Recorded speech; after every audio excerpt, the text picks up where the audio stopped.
I'm Maria and today I'm going to be sharing with you what I get up to on a day of GP placement. I've just woken up and gotten out of bed, so I haven't washed my face or done my hair or anything, so I'm feeling kind of grimy. So let me take you back to the very start of the day. So this is a very grumpy and sleepy Maria who really didn't want to get out of bed. And as you might be able to tell, this isn't our usual accommodation.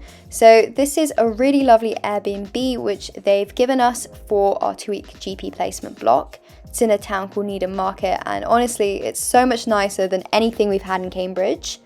Honestly, I was living my best life here. So how it works with GP placement in 4th year is that you have 2 sets of 2-week placement blocks, and you'll be in groups of around 2 to 4.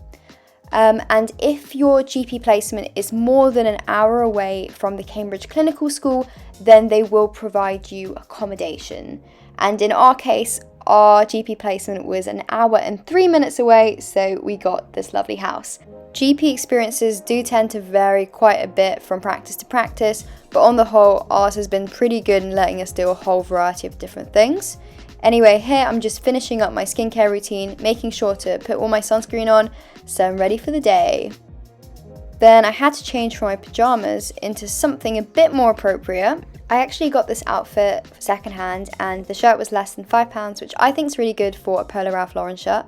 Anyway, I was running really late at this point, so I went down to my 2 wonderful housemates, Sani and Beth, and I had breakfast, which was some homemade banana bread and some protein granola. I've really been focusing on my eating and making sure I don't skip meals because I'm currently working through an eating disorder. After breakfast, Sani and I set off quite quickly in the car because we needed to be at the GP practice for 9 a.m. It's about a 20-minute drive from our accommodation to the GP practice, and if you try to walk, it's something like 3 hours, so we obviously didn't attempt this.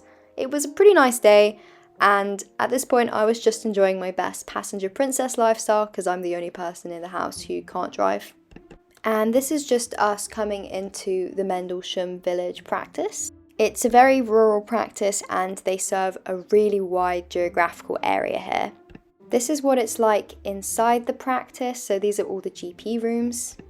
We talked to the receptionist and then she sent us to wait in the waiting area for the district nurse.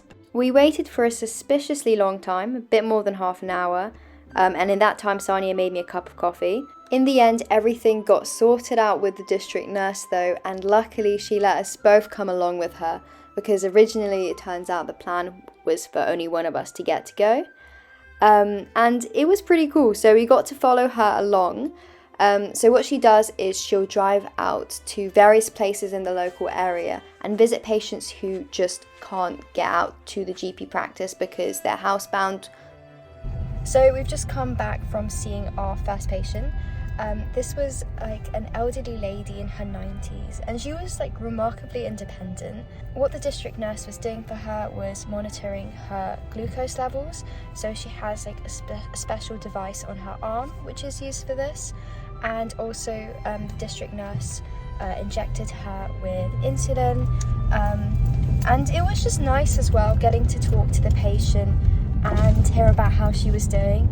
Like, I feel like with a lot of these like elderly patients, they don't really have much in terms of like people coming to talk to them, so it seemed to really like make a difference in her day-to-day life, so that was awesome.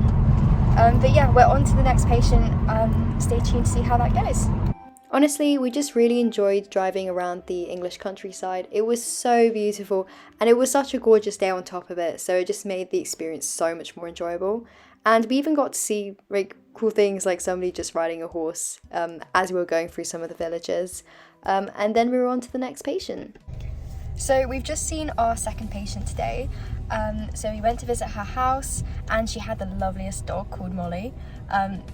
Honestly, the sweetest black lab. But anyway, so she was a patient who had had surgery, and we were monitoring how her wound was healing, and we watched the district nurse redress it and apply different ointments to it to help with its healing and to kind of control it. It was definitely really cool seeing how everything fit together in the community.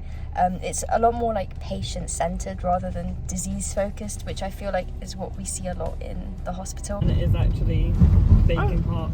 As you can tell, Sonia was really enjoying the great weather. And then after that, we were driving on to the third patient. But at this point, it was all very confusing. And this is us just sitting with our PPE in the car, confused. I don't know what we're doing. We're kind of lost. Getting some more PPE on. And then after our home visits, we went back home for lunch. And this is me looking very excited to be back at the house and just enjoying the sunshine. Okay, so we're back in the house now after our time following the district nurse. So for the third patient, the patient wasn't actually in. It was meant to be a patient who we were following after surgery, but he seemed to actually be well enough to go to the GP on his own, so probably doesn't need to be followed up by the district nurse. And then in the case of the fourth patient, I found quite sad to see. So it was a man who was basically housebound. When the district nurse went in initially to see him, he was peeing in a milk bottle, and he was really upset by this. He was really upset that he might have seemed rude to the district nurse by not being able to open the door. And it was really upsetting to see how it seemed like he thought he was a burden for needing us to come in and help him. So he had these like really big ulcers on his legs that needed to be dressed, and it took a long time. It was like really hard of hearing as well. And what I found like pretty sad is just you could tell that there were so many things in the house that had been there for so long and just hadn't really been addressed. There was like a belt that was attached to one of the chairs, and it was really surprising to see that at the end of the wound or the ulcer redressing, he wanted the nurse to pass him the belt so he could actually get up. It was just difficult to see that like there are patients in the community like this who want to remain independent but are really struggling on their own. And it really like showed the importance to me of why like district nurses and paramedics are so important in the community. But yeah, it was a really eye-opening experience overall, and I'm really grateful that I got to see that. Anyway, we're back home and I'm excited to have lunch. I'm absolutely starving. Hopefully we'll get to sit outside as well, which will be awesome. So this is me just getting some of the soup that I'd meal prepped out of the fridge. And then this is what I had for lunch. So I had some toast, some soup and some yogurt as well. And then here is the garden where we ended up having lunch. It was right by our house. It was honestly one of my highlights from the entire GP block, just getting to sit out here and have lunch together. It was so cute. Then I changed into some comfy clothes. Then I roped all of my housemates into helping my sister with a science project where we had to drink Pepsi Max. After that, I did some self-study. So I did my Anki, which I have to do every day. And then after that, I made some notes on some new conditions. So today I decided to look at measles, mumps and rubella because I thought it worked quite nicely together. I'd had enough though, so I went for a run. Bit of a disclaimer, I don't really go for runs that often. I'm trying to get into it a bit more. And this was only the first time I did it on GP placement this time round. But I really enjoyed it. It's so pretty in the local area. You get to see loads of rabbits and deer and things like that. So I really enjoyed it. I also stopped to pet this really cute Springer Spaniel on the way back. And I even saw a pheasant, which was absolutely awesome. Honestly, how cool is that? Then this is me just getting back to the house. And after that, I unfortunately had some more self-studying to do and we were all just sitting at the table together. And after that, we decided to actually venture into Needham Market. We went out in the hope of finding a nice pub that we could enjoy, but understandably, since it was a Wednesday night, there wasn't a lot going on.